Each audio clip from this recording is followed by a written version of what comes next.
So the emphasis is not on the syllable of the arts, but the emphasis is on the syllable of kingdom servant being used through the ways God made us, and he didn't mistakenly make us our ways.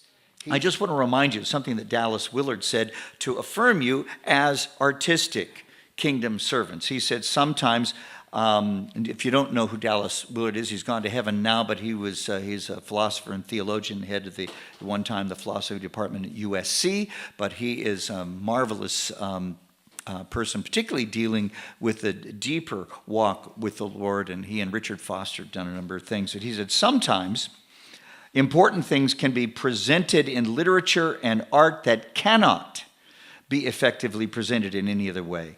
And he did that in the Divine Conspiracy, page 79, if you want to know. The arts are absolutely important to God and Christian ministry.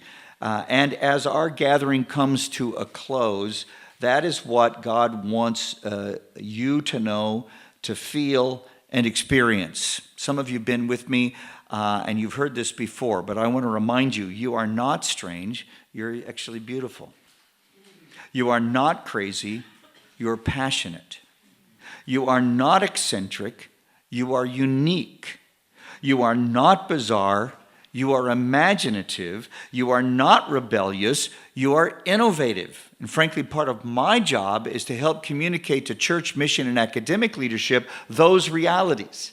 You are not at the middle of the dynamics of the movement of Christ. You're on the fringes. You're bringing creativity. Now, in the process, many of us have been wounded. We got to get healed.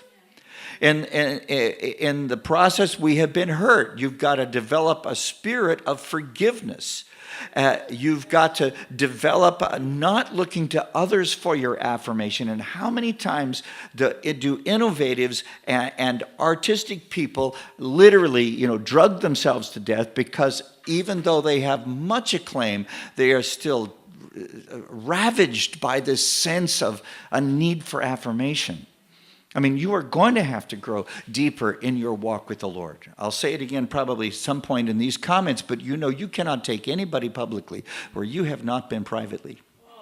You've got to understand that. Secondly, you need a character that is strong enough to bear the weight of your phenomenal talent. And if you don't have a character, you will get involved with self-worship and self-aggrandizement, and there is no satisfying that kind of a hunger, except by recognizing whose you really are and why you've been created and who will sustain you and who will move you.